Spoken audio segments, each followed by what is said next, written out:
अस्सलाम वालेकुम रहमतुल्लाहि वबरकातुहू। My self Mohammad Zakaullah. हम लोग जो है एसएलसी थर्ड लैंग्वेज कन्नड़ा यानी तृतीय भाषा कन्नड़ा इसमें जो है एक मॉडल पेपर सॉल्व कर रहे थे। तो मॉडल पेपर में क्वेश्चन नंबर 34 तक पिछले क्लासेस में पिछले पार्ट में मैं डिस्कस कर हूँ। तो मेरे पिछले क्लासेस में जाको देखे तुमना थर्ड लैंग्वेज कन्नड़ा के जो अलग अलग पार्ट वैसे ये मॉडल पेपर कर रहा हूँ तो तुमना मिल जाती। तो क्वेश्चन नंबर 34 में एक क्वेश्चन को मैं डिस्कस कराया था। तो उसके आगे का एक क्वेश्चन को दो रहती, दो में से एक लिखना सो। तो एक ऑलरेडी डिस्कस करी हूँ क्वेश्चन नंबर 34 में। तो आज क्वेश्चन नंबर 34 का जो सेकंड ऑप्शन वाला क्वेश्चन है वो आज हमें डिस्कस करेंगे। तो क्वेश्चन नंबर 2 क्या है? क्वेश्चन नंबर 34 का है एक पिछले क्लास में डिस्कस करके तो दूसरा ये 34 क्वेश्चन नंबर का दूसरा क्वेश्चन, दो में एक लिखना से, यहाँ दो भी लिखने की ज़रूरत नहीं, जो 4 मार्क्स का है। ओके, तो दो क्वेश्चन में एक डिस्कस करना सो एक ही लिखना सो तुम्हें। तो एक क्वेश्चन में ऑलरेडी डिस्कस कर वो लिखो, या फिर तुमने ये आसान इसमें से आ गया तो इसमें दो में से तुमने ऑप्शन आ गया तो बोर्ड एग्जाम में तो एक ऊपर वाला आ गया तो तुम्हें वो लिखो, नहीं सेकंड वाला आया तो तुम्हें ये लिखो। तो समझाने के एतबार से मैं दो भी समझा रहा हूँ। सो तो तुम्हें बोर्ड एग्जाम में लिखती तो क्वेश्चन नंबर 34 में एक सवाल का लिखना, दूसरा नहीं लिखना। लिखने के बड़े तुमने अगेन टाइम वेस्ट होता है, एक ही का आंसर लिखना, क्योंकि यहाँ देखो ये ऑलरेडी अथवा या फिर दो में से एक को लिखो। सो यहाँ क्वेश्चन क्या है देखेंगे हमें। ಕಿತ್ತೂರು ರಾಣಿ ಚೆನ್ನಮ್ಮನ ಸ್ವಾಭಿಮಾನ ಮತ್ತು ದೇಶಾಭಿಮಾನವನ್ನು ಕುರಿತು ಬರೆಯಿರಿ। तो 4 मार्क्स का क्वेश्चन है, ಕಿತ್ತೂರು ರಾಣಿ ಚೆನ್ನಮ್ಮನ स्वाभिमान ಮತ್ತು ದೇಶಾಭಿಮಾನವನ್ನು ಕುರಿತು ಬರೆಯಿರಿ। ಕಿತ್ತೂರು रानी, कित्तूर की जो रानी है बेगम चेन्नम्मा, कित्तूर की, केळदी की भी चेन्नम्मा है, उन्हें अलग है। कित्तूर के रहने वाली रानी चेन्नम्मा की स्वाभिमान, उसका जो है सेल्फ ये बोलती नहीं, उसको कहते हैं स्वाभिमान, और देशाभिमान और अपनी पेट्रियटिज्म, उसकी पेट्रियटिज्म और सेल्फ रेस्पेक्ट। स्वाभिमान का तो सेल्फ रेस्पेक्ट, कित्तूर रानी चेन्नम्मा की सेल्फ रेस्पेक्ट और उसकी देशाभिमान, उसकी पैट्रियोटिक लाइफ को, उसकी पैट्रियटिज्म को, उसके बारे में डिस्क्राइब करते हुए कुरितु बरेइरी। ಕಿತ್ತೂರು ರಾಣಿ ಚೆನ್ನಮ್ಮನ स्वाभिमान ಮತ್ತು देशाभिमानವನ್ನು कुरितु बरेइरी। यहाँ एक तो उसका स्वाभिमान लिखना, सेल्फ रिस्पेक्ट किस तरह की उन्हें करको। तीसरा जो है उनका जो कित्तूर रानी चेन्नम्मा जो थी वो किस तरह की पैट्रियोटिक एक क्वीन थी, एक पैट्रियटिज्म जो है मुल्क की आज़ादी के आवाज़ के बारे में सोचती थी, तो उसके बारे में लिखना। तो अब हमें आंसर की तरफ जाएंगे। ಕೆಳದಿಯ ಚೆನ್ನಮ್ಮ ಮೊಘಲರನ್ನು ಸೋಲಿಸಿದರೆ ಬೆಳಗಾವಿ ಜಿಲ್ಲೆಯ ಕಿತ್ತೂರು ಚೆನ್ನಮ್ಮ ಬಲಾಢ್ಯ ಬ್ರಿಟಿಷರನ್ನು ಸೋಲಿಸಿದಳು. ಅದರಲ್ಲೂ ಮಹಿಳೆ ಮತ್ತು ಮಕ್ಕಳನ್ನು ಅಕ್ಕರೆಯಿಂದ ಕಂಡ ಕರುಣಾಮಯಿ. ಮುಂದೆ ಹಿತಶತ್ರುಗಳೊಂದಿಗೆ ಪಿತೂರಿ ನಡೆಸಿ ಮದ್ದಿನಲ್ಲಿ ಸೆಗಣಿ ಸೇರಿಸಿ ರಾಣಿ ಚೆನ್ನಮ್ಮಳ ತೋಪು ಹಾರದಂತೆ ಮೋಸ ಮಾಡಿ ಅವಳನ್ನು ಸೆರೆ ಹಿಡಿದು ಇಟ್ಟಾಗ ಸ್ವಾತಂತ್ರ್ಯದ ಕನಸನ್ನೇ ಕಂಡಳು. ವೀರರಾಣಿ ಸೆರೆಮನೆಯಲ್ಲಿ ಸಂಧಿಸಲು ಬಂದ ಸಂಗೊಳ್ಳಿ ರಾಯಣ್ಣ ತಾಯಿ ಎಂದು ಕರೆದಾಗ, ತಾಯಿ ಎಂದು ಕರೆದ ಕನ್ನಡದ ಕಂದ ಯಾರು ಎದ್ದು ಕೇಳಿದ ಕೆಚ್ಚಿನ ರಾಣಿ ಚೆನ್ನಮ್ಮ. ನಿಮ್ಮ ಧಮನಿಗಳಲ್ಲಿ ರಕ್ತದ ಕಣಗಳಿರುವವರೆಗೂ ವೀರರಾಗಿ ಹೋರಾಡಿ ಎಂದು ಹುರಿದುಂಬಿಸಿದ ಕಿತ್ತೂರು ಚೆನ್ನಮ್ಮ ಬ್ರಿಟಿಷರ ವಿರುದ್ಧ ಸ್ವಾತಂತ್ರ್ಯ ಹೋರಾಟದ ಕಹಳೆ ಊದಿದ್ದು ಝಾನ್ಸಿ ಲಕ್ಷ್ಮೀಬಾಯಿಗಿಂತಲೂ 24 ವರ್ಷ ಮೊದಲು. सो नेक्स्ट इसमें क्या लिखती है तो केळदी की रानी, केळदिया चेन्नम्मा, केळदी की जो चेन्नम्मा थी ಮೊಘಲರನ್ನು ಸೋಲಿಸಿದರೆ, उन्हें मोगल्स को डिफीट करी। तो केळदी की जो चेन्नम्मा रानी थी उन्हें मोगल्स को डिफीट करी, तो मोगल वाले को हराई। तो बेळगावी ज़िले की, बेळगावी में रहने वाली कित्तूरू चेन्नम्मा, देखो बेळगावी की कित्तूरू चेन्नम्मा अलग है, केळदी चेन्नम्मा अलग है। केळदी की भी चेन्नम्मा बोलती हैं, कित्तूरू को भी चेन्नम्मा बोलती हैं, लेकिन अलग अलग क्वींस हैं।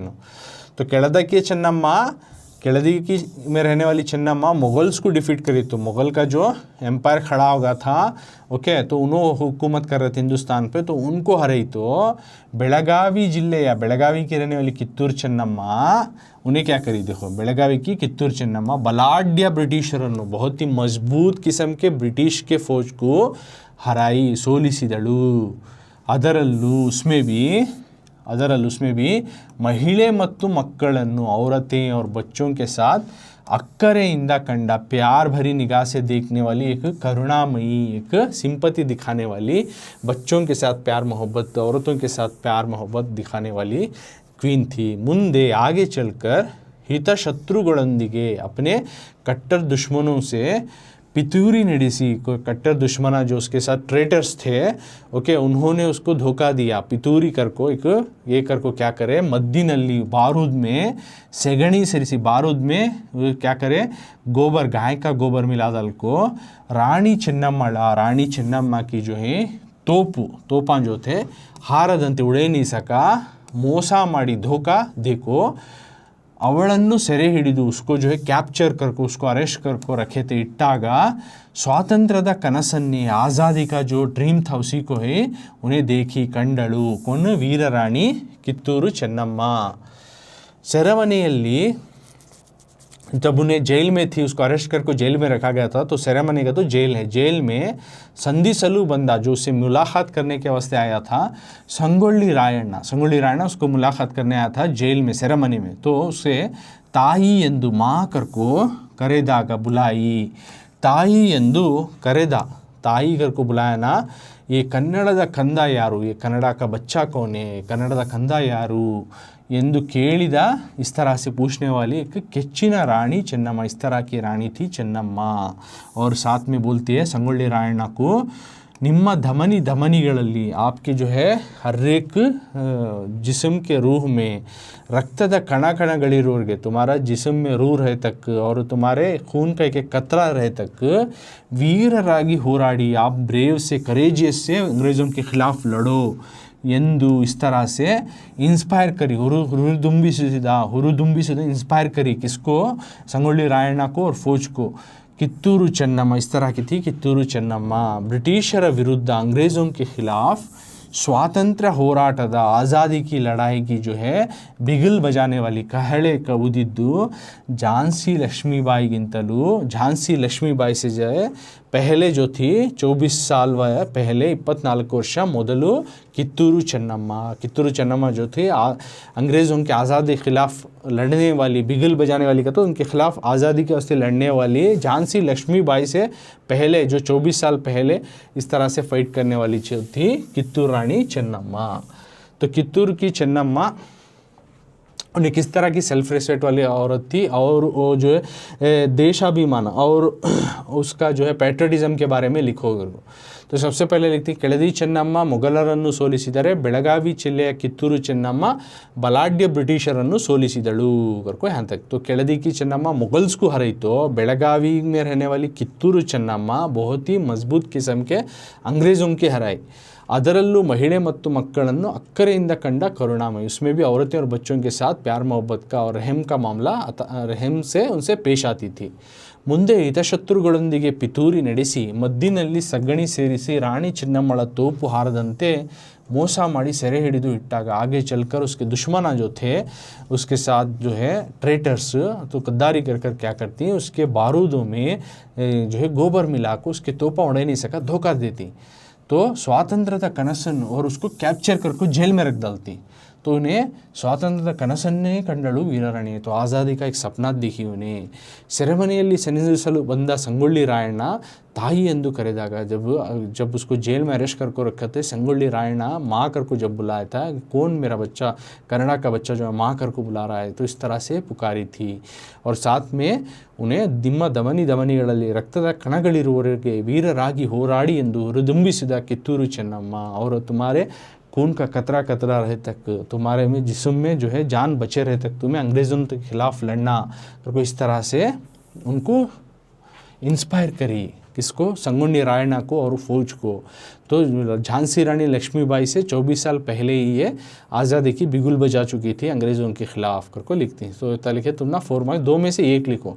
इधर रानी अकबका देवी ಪೋರ್ಚುಗೀಸರನ್ನು ಹೇಗೆ ಓಡಿಸಿದಳು, रानी अकबका के बारे में जो पोर्चुगीज से लड़ी वो, या फिर कित्तूर रानी ಚೆನ್ನಮ್ಮ की पैट्रियटिज्म के बारे में लिखो। 2 में से 1 लिखना सो, तो 4 मार्क्स का हो। 9th मेन में 4 मार्क्स का 1 लिखना सो, 2 ऑप्शन देती है अगेन वहाँ पे। अब 10th मेन में देख सकते हैं, पद्य ಭಾಗವನ್ನು ಪೂರ್ಣ ಮಾಡುವುದು, ಪದ್ಯ ಭಾಗವನ್ನು ಪೂರ್ಣ ಮಾಡುವುದು। ಪೊಯಮ್ ಪಾರ್ಟ್ को ಕಂಪ್ಲೀಟ್ करो, ಕಂಪ್ಲೀಟ್ ದ ಪೊಯಮ್ ಪಾರ್ಟ್. ಪದ್ಯ ಭಾಗವನ್ನು ಪೂರ್ಣ ಮಾಡುವುದು, complete the poem, complete the poem, complete the poem, ಪದ್ಯ ಭಾಗವನ್ನು ಪೂರ್ಣ ಮಾಡಿ. तो पोयम क्या है? कळಬೇಡ ಕೊಲಬೇಡ ಹುಸಿಯ ನುಡಿಯಲು ಬೇಡ, ಮುನಿಯಬೇಡ ಅನ್ಯರಿಗೆ ಅಸಹ್ಯ ಪಡಬೇಡ, ತನ್ನ ಬಣ್ಣಿಸಬೇಡ ಇದಿರ ಹಳಿಯಲು ಬೇಡ, ಇದೇ ಅಂತರಂಗ ಶುದ್ಧಿ ಇದೇ ಬಹಿರಂಗ ಶುದ್ಧಿ ಇದೇ ಕೂಡಲ ಸಂಗಮ ದೇವನೊಲಿಸುವ परी. कळಬೇಡ ಕೊಲಬೇಡ, कलಬೇಡ तो एक कलಬೇಡ करके वर्ड दी, आखिरी में तुम्हें संगम देवरा नोलिसुआ परी करके देती है. तो शुरुआत के दो, शुरू का एक वर्ड, आखिरी में एंड में एक वर्ड देखो रहती. तो बीच का तुम्हें लिखना. तो लिखे तो तुम ना 4 मार्क्स देखो पोयम को, हर एक लाइन को एक मार्क्स इस तरह से, तो ना 4 मार्क्स. फुल कंप्लीट लिखे तो 4 मार्क्स मिलती हैं. देखो पोयम में कंप्लीट द पोयम, प्रति पूर्ण सालिगे 1 अंक, हर एक करेक्ट लाइन को एक मार्क्स तुम ना इस तरह से 4 मार्क्स मिलती हैं. अगर सर हमने याद नहीं आया पूरे लाइन तो तुम्हें 3 लाइन लिखे तो तुम ना 3 मार्क्स मिलती. 2 लाइन लिखो रहे तो 2 मार्क्स, नहीं खाली 1 लाइन लिखे 1 मार्क्स. ऐसा पोयम को कंप्लीट पोयम लिखो, हर एक वर्ड के बाद एक फिंगर स्पेस होता है, गैप रख को लिखो और नीटनेस से लिखो, गोल लिखो. अगर उसमें पंक्चुएशन मार्क रहे तो देख सकते हैं यहाँ कामा है तो पंक्चुएशन मार्क है तो वो भी डालो. लास्ट में फुल स्टॉप है देखो पंक्चुएशन मार्क, जैसे कामा है, हाँ अर्धा विरामा बोलती, अल्प विरामा, तो सब भी डालना पड़ता है. दाल को तुम्हें नीट से लिखे तो आउट ऑफ आउट मार्क्स तुम ना देती. तो कड़ाबेड़ा कर को एक वर्ड या फिर एक लाइन देख रही है, नीचे का लास्ट में संगमन नोलिसुआ परी कर को देख रही थी. तो देख ले को वहाँ से शुरू कर को वहाँ तक एंड करना. कळಬೇಡ ಕೊಲಬೇಡ ಹುಸಿಯ ನುಡಿಯಲು ಬೇಡ, ಮುನಿಯಬೇಡ ಅನ್ಯರಿಗೆ ಅಸಹ್ಯ ಪಡಬೇಡ, ತನ್ನ ಬಣ್ಣಿಸಬೇಡ ಇದಿರ ಹಳಿಯಲು ಬೇಡ, ಇದೇ ಅಂತರಂಗ ಶುದ್ಧಿ ಇದೇ ಬಹಿರಂಗ ಶುದ್ಧಿ ಇದೇ ಕೂಡಲ ಸಂಗಮ ದೇವನೊಲಿಸುವ ಪರಿ.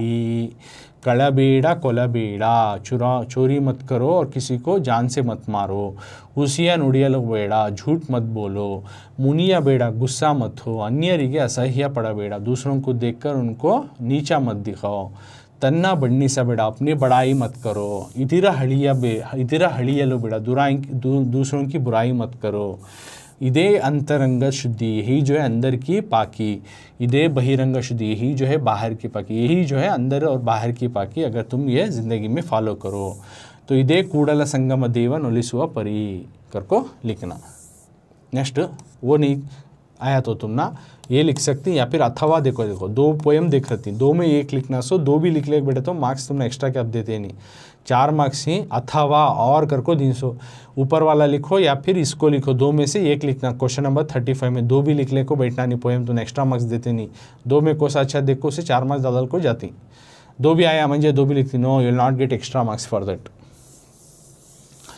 सो नेक्स्ट, ದೇವಲೋಕ ಮರ್ತ್ಯಲೋಕವೆಂಬುದು ಬೇರಿಲ್ಲ ಕಾಣಿರೋ, ಸತ್ಯವ ನುಡಿಯುವುದೇ ದೇವಲೋಕ ಮಿಥ್ಯವ ನುಡಿಯುವುದೇ ಮರ್ತ್ಯಲೋಕ, ಆಚಾರವೇ ಸ್ವರ್ಗ ಅನಾಚಾರವೇ ನರ್ಕ, ಕೂಡಲ ಸಂಗಮ ದೇವ ನೀವೇ प्रमाणु. कूड़ल संगम देवा देखो इसो 2 भी बसवण्णा के वचना देखो तुम ना, बसवण्णा के वचना के नज़मा 2 में से कोसा तो भी 1 लिखना. तो 2 भी यहाँ समझा रहा हूँ मैं, 2 में से अगर तुमने बोर्ड एग्जाम इसी में से कौन सा भी आया तो तुम्हें ईजी होने देगा. देवलोका यानी भगवानों का लोक और एक मर्त्यलोक और एक दोजख का लोक ज़माना, दोजख का ज़मीन एक और भगवानों का ज़मीन एक करको इस तरह से अलग अलग नहीं. बेरिल्ला काणीरो, सत्यव नुडियुವುದೇ यानी सच्चाई बोले तो वो देवलोक, वो भगवान का लोक. मिथ्यव नुडियुವುದೇ अगर तुम झूठ बोले वही जो है तुम ना दोजख. आचारवे स्वर्ग अच्छी चीज़ां तुम ना जन्नत को लेके आते हैं. सो अनाचारवे बुराई तुम ना दोजख. इदे कूडल संगम देव नीवे प्रमाण तो कूडल संगम देव नोलिसुआ परी करको लिखती तुम्हें. तो इस तरह से पोएम 2 में से 1 लिखो, 4 मार्क्स तुम्हें इजीली मिलता है 10th मेन में. अब 11th मेन 11वां मेन में क्या देखो ही देखो 11वां मेन में ಕೆಳಗಿನ ಗದ್ಯ ಭಾಗವನ್ನು ಮನಸ್ಸಿನಲ್ಲಿ ಓದಿಕೊಂಡು ಕೊಟ್ಟಿರುವ ಪ್ರಶ್ನೆಗಳಿಗೆ उत्तर बरेइरी. नीचे दिए गए पैसेज को पढ़ ले को, वो पैसेज में तुम्हें सही जवाब लिखना. पैसेज पढ़ ले को नीचे दिए गए सवालों का जवाब लिखना तुम्हें. ಕೆಳಗಿನ ಗದ್ಯ ಭಾಗವನ್ನು ಮನಸ್ಸಿನಲ್ಲಿ ಓದಿಕೊಂಡು ಕೊಟ್ಟಿರುವ ಪ್ರಶ್ನೆಗಳಿಗೆ ಉತ್ತರ ಬರೆಯಿರಿ. नीचे दिए गए पैसेज को पढ़ियो, मन में ಮನಸ್ಸಿನಲ್ಲಿ ಓದಿಕೊಂಡು ಪಳ್ಳೆಕೋ ಕೊಟ್ಟಿರುವ ಪ್ರಶ್ನೆಗಳಿಗೆ नीचे दिए गए सवालों के जवाब दीजिए, ಉತ್ತರ ಬರೆಯಿರಿ. ಕೆಳಗಿನ ಗದ್ಯ ಭಾಗವನ್ನು ಮನಸ್ಸಿನಲ್ಲಿ ಓದಿಕೊಂಡು ಕೊಟ್ಟಿರುವ ಪ್ರಶ್ನೆಗಳಿಗೆ ಉತ್ತರ ಬರೆಯಿರಿ. नीचे दिए गए पैसेज को मन में पढ़ लियो और उसके नीचे सवाल दिख रही थी, उसका जवाब लिखो. ओके, तो ऐसा लिखे तो तुम ना देखो ही 4 सवाल देती, पैसेज देखो, हर एक को एक मार्क्स. पैसेज पढ़ने को तुम्हें उसका आंसर करना. तो यहाँ पे देखो ही, देखो पैसेज क्या, देखो ही ಕೆಳಗಿನ गद्य भागा क्या, देखो ही पैसेज में. अब नीचे दिए गए पैसेज पढ़ोगे. पैसेज तुमने एक बार पढ़ को सुनाता हूँ, उसके बाद उसके सवाल के आंसर करेंगे हमें. तो क्या भी तुम्हें ये बाहर रट्टा मार को लिखने की ज़रूरत नहीं, पैसेज तुम्हें पढ़ने को खाली आंसर करना. सो तो क्वेश्चन नंबर 36 में passage read and answer the question. ರೈತರನ್ನು ಅನ್ನದಾತ ದೇಶದ ಬೆನ್ನೆಲುಬು ಎಂದೆಲ್ಲ ಕರೆಯುತ್ತಾರೆ, ಆದರೆ ಇಂದು ರೈತರ ಪರಿಸ್ಥಿತಿ ಚಿಂತಾಜನಕವಾಗಿದೆ. ನಿಸರ್ಗದ ಜೊತೆ ಸೆಣಸಾಡಬೇಕು, ಸಕಾಲಕ್ಕೆ ಸರಿಯಾಗಿ ಮಳೆ ಬರುವುದಿಲ್ಲ, ಉತ್ತಮ ಗುಣಮಟ್ಟದ ಬೀಜ ಗೊಬ್ಬರದ ಸಮಸ್ಯೆಯಿಂದ ಭೂಮಿ ಬರಿದಾಗುತ್ತಿದೆ, ಕ್ರಿಮಿ ಕೀಟಗಳ ಹಾವಳಿಯಿಂದ ಬೆಳೆಗೆ ರೋಗಗಳು ತಗುಲಿ ಬೆಳೆ ಸಿಗದ ಸಮಸ್ಯೆ, ಬೆಳೆ ಬೆಳೆದರೂ ಸರಿಯಾದ ಬೆಲೆ ಸಿಗದೆ ರೈತರು ಸಾಕಷ್ಟು ಸಮಸ್ಯೆಗಳನ್ನು ಎದುರಿಸುತ್ತಿದ್ದಾರೆ. ವ್ಯವಸಾಯ ಇಲ್ಲದಿದ್ದರೆ ದೇಶದ ಆಟವೇ ನಡೆಯದು. ಕೃಷಿಕರು ಭೂಮಿಯನ್ನು ಉಳುವುದಿಲ್ಲ ಎಂದು ಸತ್ಯಾಗ್ರಹ ಮಾಡಿದರೆ ಜನರು ಆಹಾರವಿಲ್ಲದೆ ಸಾಯುವ ಪರಿಸ್ಥಿತಿ ಬರುತ್ತದೆ. ದೇಶದ ಅಭಿವೃದ್ಧಿ ಕುಂಠಿತವಾಗುತ್ತದೆ. ಗೆಡ್ಡೆ ಗೆಣಸುಗಳನ್ನು ತಿಂದು ಎಲೆಗಳ ರಸ ಕುಡಿದು ಬದುಕುವ ಕಾಲ ಮತ್ತೆ ಬರಬಹುದು. ಆಹಾರಕ್ಕಾಗಿ ಮನುಷ್ಯರು ಮತ್ತು ಪ್ರಾಣಿಗಳ ನಡುವೆ ಹೋರಾಟ ಏರ್ಪಡಬಹುದು. ಆಹಾರವಿಲ್ಲದೆ ಬದುಕಲು ಸಾಧ್ಯವಿಲ್ಲ. ಅಕ್ಕಿ, ರಾಗಿ, ಗೋಧಿ, ಜೋಳ, ತರಕಾರಿಗಳನ್ನು ತಯಾರಿಸುವ ಯಾವ ಕಾರ್ಖಾನೆಗಳೂ ಇಲ್ಲ. ಇವಕ್ಕೆಲ್ಲ ರೈತರ ಬೆವರು ಭೂಮಿಗೆ ಸುರಿಯಬೇಕು. ये पैसेज में क्या बोल रहे हैं, रईतरन्नु अन्नदाता, किसानों को यानी फार्मर को क्या बोलती, एक अन्नदाता खाना देने वाला, देशದ ಬೆನ್ನೆಲುಬು, इन्हें मुल्क का रीढ़ का हड्डी के सर का इंदेल्ला करेयुत्तारे. इस तरह से उसको बहुत वाहवाही करते हैं. किसान देखो खाना देता है, उन्हें मुल्क का रीढ़ का हड्डी जैसा बैकबोन के सर का, अगर इस तरह से वाहवाही करते हैं. ಆದರೆ लेकिन इंदु, लेकिन आज रईतर परिस्थिति, लेकिन आज किसानों की हालात चिंताजनकवाಗಿದೆ. बहुत ही सोच और फिक्र, गौर फिक्र करने की हालत हो गई है. निसर्गದ ಜೊತೆ एक तरफ उन्हें नेचर के साथ, माहौल के साथ जगदोजहद करना, ಸೆಣಸಾಡಬೇಕು. क्या कहते वो सकालಕ್ಕೆ, किस तरह से जगदोजहद करता उन्हें नेचर के साथ कहते सकालಕ್ಕೆ सरियागी इन टाइम को बराबर से मಳೆ ಬರುವುದಿಲ್ಲ, बारिश ही नहीं आता. जब उसकी फसल को बारिश की पानी की ज़रूरत होती है तो बारिश ही नहीं आता. उत्तम गुणमट्टदा और दूसरी तरफ एक अच्छे क्वालिटी का, अच्छे रकम का बीजा, एक बीज, उसको ज़मीन में बोने वाली बीज जिससे कि फसल निकालता है, तो वो अच्छी क्वालिटी का बीज नहीं मिलता. और अच्छे क्वालिटी का जिसको फर्टिलाइज़र्स, ಗೊಬ್ಬರದ ಸಮಸ್ಯೆಯಿಂದ अच्छी जो है गोबरी, अच्छी कीमत, अच्छी क्वालिटी का एक जो है गोबरी नहीं मिलती, फर्टिलाइज़र्स नहीं मिलता. इससे भूमि बरिदागुत्तिದೆ, इससे ज़मीन जो है खाली होने को जा रहा है. और दूसरी तरफ कृमि कीटಗಳ, कीड़े मकोड़े जो है उसके फसल खाने लग जाती हावಳಿಯಿಂದ. ಬೆಳೆಗೆ ರೋಗಗಳು ತಗುಲುತ್ತವೆ. सम टाइम क्या होती है, अलग अलग बीमारियां जो है वो फसल को लग जाती हैं. तगुली ಬೆಳೆ ಸಿಗದ ಸಮಸ್ಯೆ, ಬೆಳೆ जो है फसल ही चाहती नहीं, इस तरह की प्रॉब्लम क्रिएट हो जाती है. ಬೆಳೆ ಬೆಳೆದರು लास्ट में ऐसा वैसा करके उन्हें फसल उगाया तो भी ಸರಿಯಾದ ಬೆಲೆ ಸಿಗದೆ, अच्छी कीमत नहीं मिले सरकार, ರೈತರು ಸಾಕಷ್ಟು ಸಮಸ್ಯೆಗಳನ್ನು, किसान जो है बहुत सारे प्रॉब्लम्स को, बहुत सारे जो है मुसीबतों को उठाना पड़ता है, ಎದುರಿಸುತ್ತಿದ್ದಾರೆ. सो व्यवसाय इಲ್ಲದಿದ್ದರೆ, अगर एग्रीकल्चर नहीं रहा तो ದೇಶದ ಆಟವೇ ನಡೆಯೋದು, मुल्क का खेल ही नहीं चल सकता. कृषिकರು, किसान जो है भूमिಯನ್ನು ಉಳುವುದಿಲ್ಲ. किसान जो है ज़मीन को क्या तो भी मैं हमें ज़मीन से फसल उगाते नहीं, ज़मीन में बीज बोते नहीं, एग्रीकल्चर नहीं करते, इस तरह से सत्याग्रह ಮಾಡಿದ್ದಾರೆ. ऐसा प्रोटेस्ट करने को बैठ गए तो ಜನರು में जो है ಆಹಾರವಿಲ್ಲದೆ, बिना खाने के ಸಾಯುವ ಪರಿಸ್ಥಿತಿ, मरने की हालत पर पहुंच जाती हैं. ದೇಶದ ಅಭಿವೃದ್ಧಿ, मुल्क का डेवलपमेंट ಕುಂಠಿತವಾಗುತ್ತದೆ, मुल्क का डेवलपमेंट नीचे जाता है. ಗೆಡ್ಡೆ ಗೆಣಸುಗಳನ್ನು, मुल्क जो है तरक्की नहीं करता, तरक्की के बजाय जो है उसके अपोजिट नीचे गिरता हुआ चले जाता है. और ಗೆಡ್ಡೆ ಗೆಣಸು यानी रूट्स मिलता सो जो चीज़ा वो खा ले को, और पत्तों का रस पी ले को, कुड़िदु बदुकुआ, पत्तों का रस पी ले को ज़िंदगी करना, ಬದುಕುವ ಕಾಲ ಮತ್ತೆ ಬರುವುದು, पत्ते का रस पीने को गुजारना, इस तरह की हालत भी आ सकती है। और ಆಹಾರಕ್ಕಾಗಿ और खाने को ಮನುಷ್ಯರು इंसान ಮತ್ತು ಪ್ರಾಣಿಗಳ ನಡುವೆ, इंसान और जानवरों के दरमियान ಹೋರಾಟ, एक दूसरे के खिलाफ जो है जंग चल सकती है, लड़ाई चल सकती है। ಆಹಾರವಿಲ್ಲದೆ बिना खाने के ಬದುಕಲು ಸಾಧ್ಯವಿಲ್ಲ, बिना खाने के कोई जी भी नहीं सकता। अक्की, रागी, गोदी, जोड़ा यानी चावल, रागी, गेहूँ और जारी, ये सभी जो है साथ में तरकारीಗಳನ್ನು और वेजिटेबल्स को, तरकारियों को तैयारिಸುವ, कोई भी बनाने वाला फैक्ट्री, ಯಾವ कारखानेಗಳು ಇಲ್ಲ। इस तरह की फैक्ट्री नहीं जिसमें चावल मैन्युफैक्चर कर डालो, रागी को मैन्युफैक्चर, गेहूं को या जारी को बना लो या तरकारियाँ को उगा लो, तो ऐसी फैक्ट्री अभी तक बनी नहीं और बन भी नहीं सकती। ಇವಕ್ಕೆಲ್ಲ ರೈತರ ಬೆವರು ಭೂಮಿಗೆ ಸುರಿಯಬೇಕು। इनको सब भी जो है ये सब करना तो किसान की जो है खून पसीना जो है पानी ज़मीन पर पड़ना, जब उसका ज़मीन पर उसका पसीना, मेहनत का पसीना जब गिरता तभी जगह फसल उगती है। सो समझ में आया? तो इस तरह से एक पैसेज समझाया तुम्हें, पैसेज अंडरस्टैंड, ऐसा पढ़ ले को, समझ ले को, बाद में नीचे उन्होंने सवाल देती हैं, उस सवालों को आंसर करना। So you can see here नीचे सवाल दी, यहाँ देखो, ದೇಶದ ಬೆನ್ನೆಲುಬು ಎಂದು ಯಾರನ್ನು ಕರೆಯುತ್ತಾರೆ, ಯಾವ ಸಮಸ್ಯೆಯಿಂದ ಭೂಮಿ ಬರುದಾಗುತ್ತಿದೆ, ಮನುಷ್ಯರು ಮತ್ತು ಪ್ರಾಣಿಗಳ ನಡುವೆ ಯಾವುದಕ್ಕಾಗಿ ಹೋರಾಟ ಏರ್ಪಡಬಹುದು, ಯಾವ ಆಹಾರ ಸಾಮಗ್ರಿಗಳನ್ನು ತಯಾರಿಸುವ कारखानेಗಳಿಲ್ಲ। देखो 4 क्वेश्चन दिए, अब ऊपर का सवाल हमें पैसेज पढ़ ले, समझ लेनी, अब इसको आंसर करना। तो सबसे पहले देख सकती, ದೇಶದ ಬೆನ್ನೆಲುಬು, ದೇಶದ ಬೆನ್ನೆಲುಬು ಎಂದು ಯಾರನ್ನು ಕರೆಯುತ್ತಾರೆ, मुल्क का रीढ़ की हड्डी, ದೇಶದ ಬೆನ್ನೆಲುಬು ಎಂದು ಯಾರನ್ನು, किसको बुलाते हैं, ಯಾರನ್ನು ಕರೆಯುತ್ತಾರೆ, मुल्क का रीढ़ की हड्डी को किसको बुलाते हैं। ರೈತರನ್ನು ದೇಶದ ಬೆನ್ನೆಲುಬು ಎಂದು ಕರೆಯುತ್ತಾರೆ, किसान को जो है मुल्क का रीढ़ का हड्डी, ದೇಶದ ಬೆನ್ನೆಲುಬು को बुलाती। नेक्स्ट क्वेश्चन नंबर 2 में,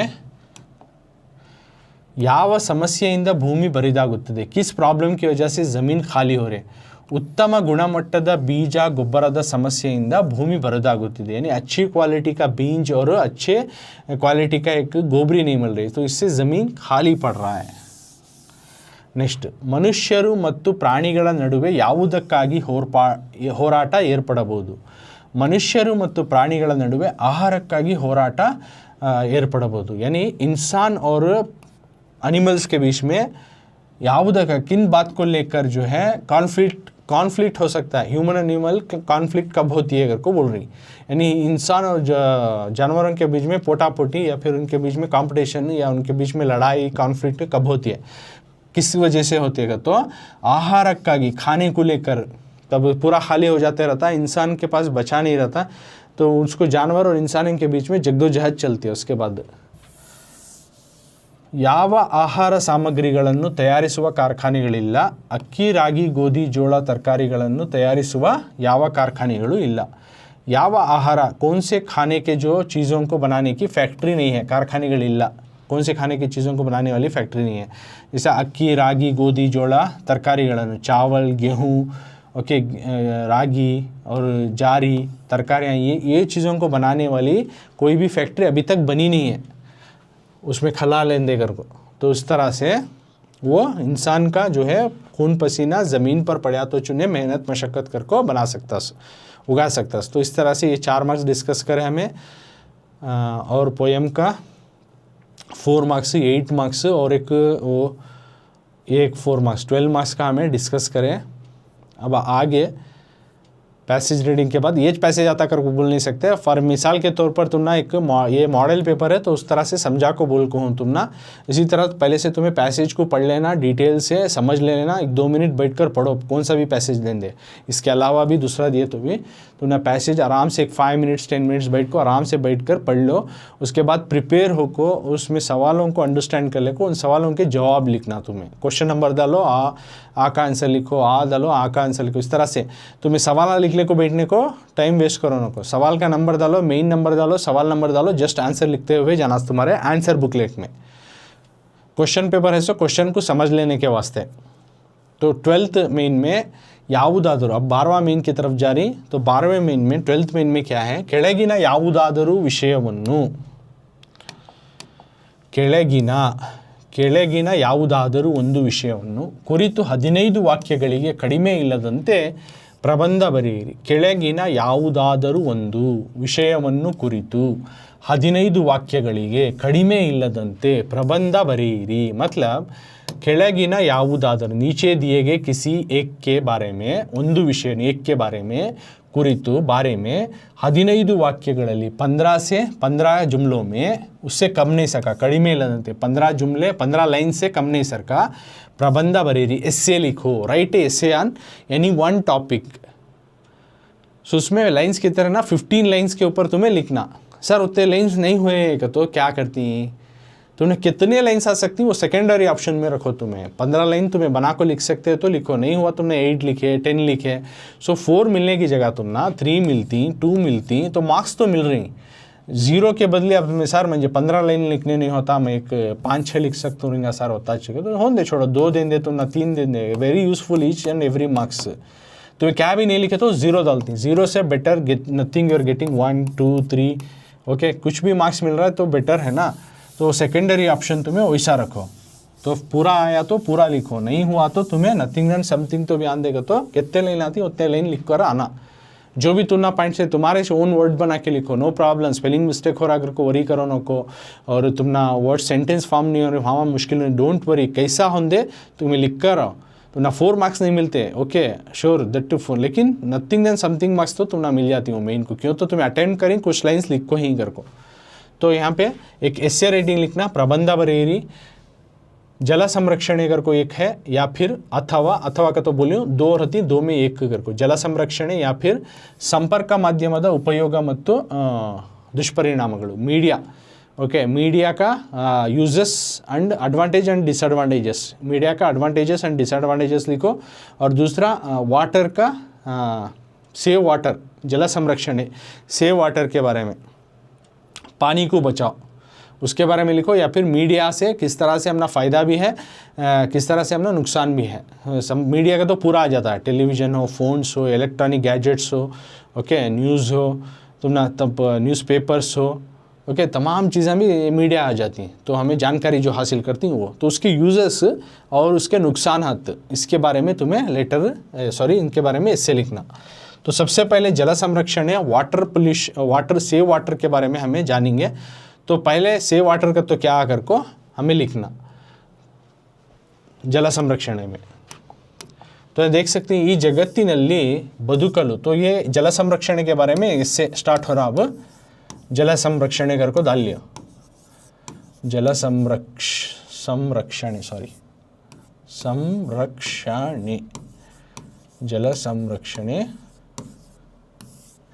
जल संरक्षण क्वेश्चन नंबर 12 क्वेश्चन नंबर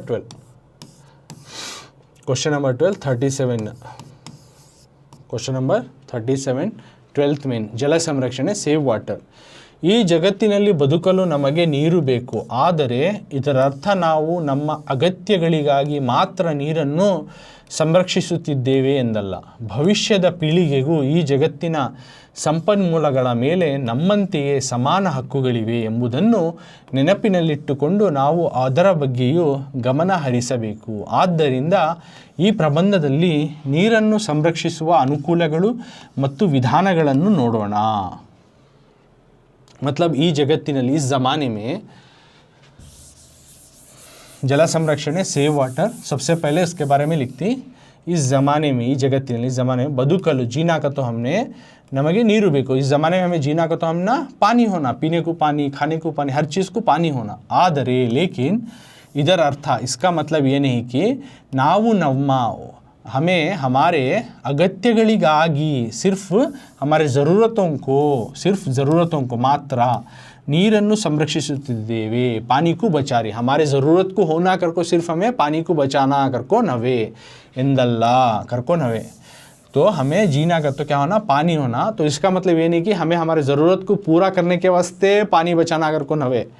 साथ में भविष्य पीढ़ी फ्यूचर में आने वाली जो पीढ़ी है हमारी आगे की जो जनरेशन है ಈ ಜಗತ್ತಿನ इस ज़माने के ಸಂಪನ್ಮೂಲಗಳು रिसोर्सेस के ಮೇಲೆ रिसोर्सेस के ऊपर हमारे सरकार कितना हमें ये पीढ़ी में इस ज़माने में किस तरह से यूज़ करें, उसी तरह हमारे आने वाली जनरेशन पर भी जो है नम्मंते हमारे सरकार समान हक्कुगळे उनके ऊपर भी उनको भी जो है इसके ऊपर इक्वल राइट्स हैं ಎಂಬುದನ್ನು कने कि इस नेचर वाले रिसोर्स के ऊपर हमने कितना उसको जो है राइट्स है कि इस्तेमाल करने का, उसी तरह आने वाली पीढ़ी के ऊपर भी जो है आने वाली जनरेशन को भी जो है इनको भी जो है उतना ही उनका भी राइट्स है इसका इस्तेमाल करने का ಎಂಬುದನ್ನು ನೆನಪಿನಲ್ಲಿಟ್ಟುಕೊಂಡು इस बात को हमें ध्यान रखते हुए ನಾವು ಅವರ ಬಗ್ಗೆ हमें उनके बारे में जो है गमन हरिसಬೇಕು, हमें उनके बारे में भी जो है हमें ध्यान रखना।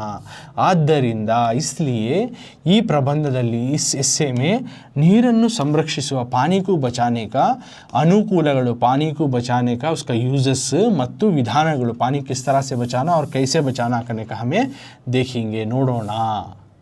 पानी को किस तरह से बचाना करने का हमें आगे देखेंगे। तो ये समझ में है ना। तो पानी का तो हमें जीना का तो पानी होना, इसका मतलब ये नहीं कि पानी को हमारे ज़रूरत के वास्ते बचा को चलना कर को नवे, हमारे आगे आने वाली जनरेशन को भी जो है हमने कितना उसके ऊपर हक़ है उनको भी उतना हक़ है, ये ध्यान में रखते हुए हमें पानी को बचाना। तो उसी को जो है आज उसके पानी को किस तरह से बचाना, कैसे बचाना, कई के वास्ते बचाना, तमाम चीज़ें आज हमें सीखेंगे अगर को बोल रही। तो जल संरक्षण या महत्व, सबसे पहले जल संरक्षण महत्व, importance of saving water, importance of saving water.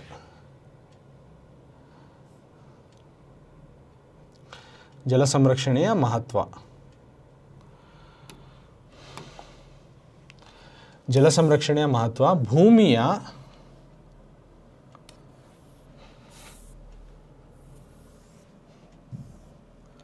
ಭೂಮಿಯ ಬಹುಪಾಲು ಭಾಗ ನೀರಿನಿಂದ ಆವೃತವಾಗಿದೆ ಎಂದು ನಾವು ಹೇಳಿಕೊಂಡರೂ ಅದನ್ನು ನಮ್ಮ ಸ್ವಾರ್ಥ ಮತ್ತು ಅಜಾಗರೂಕ ಬಳಕೆಯು ನೀರಿನ ಸಂಪನ್ಮೂಲಗಳ ಬರಿದಾಗುವಿಕೆಗೆ ಕಾರಣವಾಗಿದೆ। ಜಲ ಸಂರಕ್ಷಣಾ ಪ್ರಬಂಧವು ನೀರಿನ ಸಂರಕ್ಷಣೆಯ ಮಹತ್ವದ ಮೇಲೆ ಕೇಂದ್ರೀಕರಿಸುತ್ತದೆ। ಅದು ದೇಶೀಯ ಕೈಗಾರಿಕಾ ಅಥವಾ ಕೃಷಿ ಉದ್ದೇಶಗಳಿಗಾಗಿರಲಿ ನಾವು ಹಲವಾರು ಕಾರ್ಯಗಳಿಗಾಗಿ ನೀರಿನ ಮೇಲೆ ಅವಲಂಬಿತರಾಗಿದ್ದೇವೆ। ಕೆಲವೊಮ್ಮೆ ನಾವು ನೀರನ್ನು ಎಷ್ಟು ಬೃಹತ್ ಪ್ರಮಾಣದಲ್ಲಿ ಬಳಸುತ್ತೇವೆ ಎಂಬುದರ ಬಗ್ಗೆ ನಮಗೆ ತಿಳಿದಿರುವುದಿಲ್ಲ ಮತ್ತು ಜಲಮೂಲಗಳಿಗೆ ನಾವು ಮಾಡುವ ಹಾನಿಯ ಬಗ್ಗೆ ನಿರ್ಲಕ್ಷ್ಯ ವಹಿಸುತ್ತೇವೆ। ಇದಲ್ಲದೆ ನೀರಿನ ಮಾಲಿನ್ಯವು ನೀರಿನ ಕೊರತೆಗೆ ಮತ್ತೊಂದು ಕೊಡುಗೆಗೆ ನೀಡುವ ಅಂಶವಾಗಿದೆ। ಹೀಗಾಗಿ ನೀರಿನ ಈ ಅಜಾಗರೂಕ ಬಳಕೆ ಮತ್ತು ಮಾಲಿನ್ಯವನ್ನು ತಪ್ಪಿಸಬೇಕು, ಏಕೆಂದರೆ ಉಳಿದಿರುವುದನ್ನು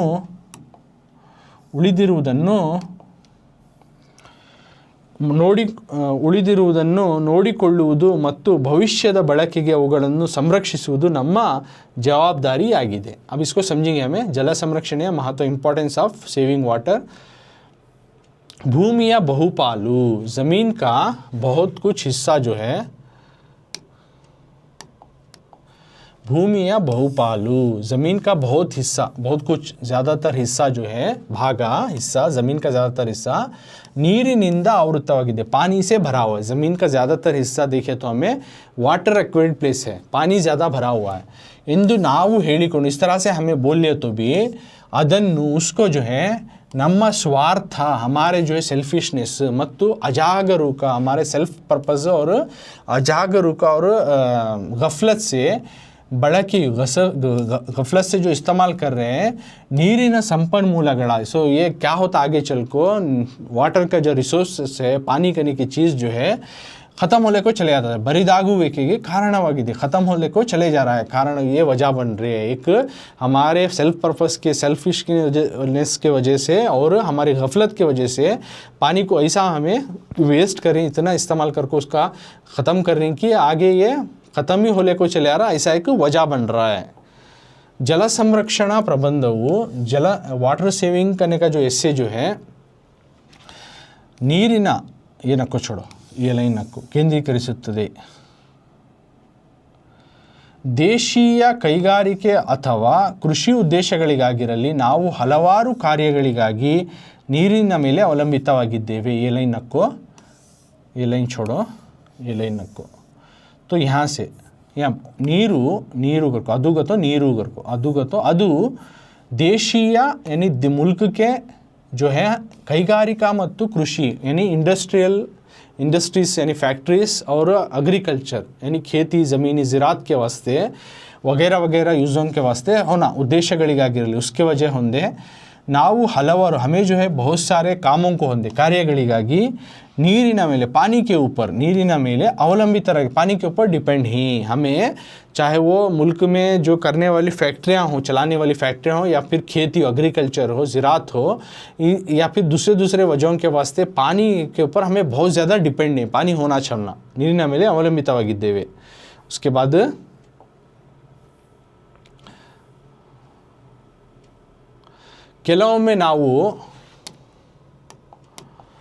ಕೆಲವೊಮ್ಮೆ ನಾವು कुछ बार जो है हमें नीरನ್ನು पानी को ಎಷ್ಟು ಬೃಹತ್ ಪ್ರಮಾಣದಲ್ಲಿ इतने ज़्यादा क्वांटिटी में ಬಳಸುತ್ತೇವೆ इतने ज़्यादा क्वांटिटी में पानी का हमें इस्तेमाल कर डालते तो ಎಂಬುದರ ಬಗ್ಗೆ करने के बारे में नमगे ತಿಳಿದಿರುವುದಿಲ್ಲ हमनाश मालूम नहीं रहता इतना ज़्यादा पानी हमें इस्तेमाल करके वेस्ट कर डाले रहती कि उसके बारे में हमने इल्म ही नहीं रहता ಮತ್ತು जलमूलಗಳಿಗೆ और वाटर सोर्सेस जैसे वेल है बोड़ी है नदी है तो उनको नाउ माडुवा और उनको हमें जो है करने वाले हानिಯ ಬಗೆಗೆ नुकसान के बारे में निर्लक्ष्य वहिಸುತ್ತೆ नेग्लिजेंस करलती ಇದಲ್ಲದೆ ये ना होते हुए ಇದಲ್ಲದೆ ನೀರಿನ मालिन्य वाटर पोल्यूशन वो पानी को भी गंदा कर डालती ನೀರಿನ ಕೊರತೆಗೆ ये सब जो है जाको क्या होता है ನೀರಿನ ಕೊರತೆಗೆ पानी में कमी कोताही आ जाती है ये ಮತ್ತೊಂದು ಕೊಡುಗೆ पानी में कमी कोताही यानी कि एक वजह बन जाते हैं ಮತ್ತೊಂದು ಕೊಡುಗೆ ನೀಡುವ अंशवाಗಿದೆ ये वजह बन जाती है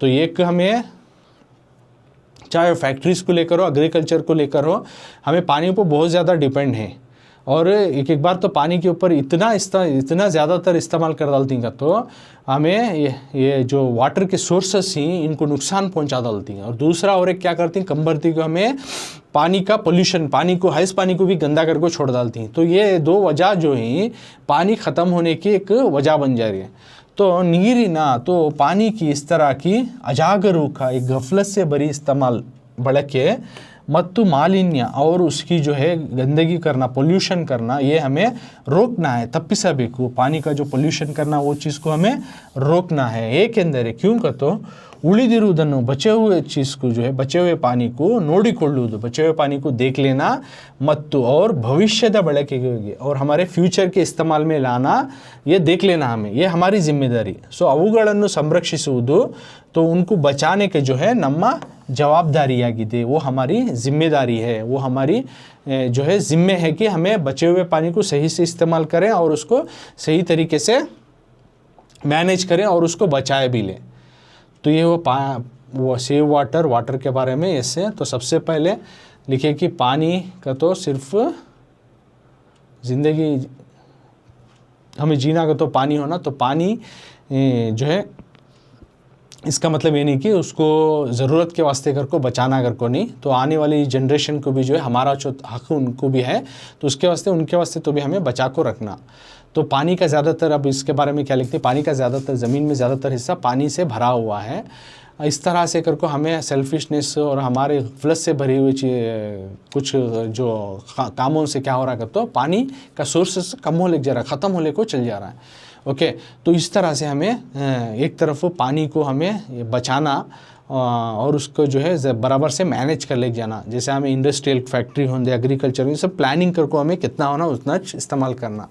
तो हम हद से ज़्यादा इस्तेमाल कर रही हैं और दूसरी तरफ क्या कर डाल रही हैं पानी भी गंदा करा रही हैं दोनों चीज़ें करें तो क्या होता है आगे की जनरेशन पानी ही नहीं देख सकती तो ये तमाम चीज़ें रोकना हमारे ज़िम्मे है और फ्यूचर का भी ध्यान रखते हुए हमें पानी को बचाना कर को तो आज के क्लास में हमें यहाँ तक जो है एसे रेटिंग तक हमें डिस्कस करें तो आगे और एक एसे रेटिंग है एक एसे रेटिंग है संपर्क माध्यम ಮತ್ತು ಅದರ ಉಪಯೋಗ करको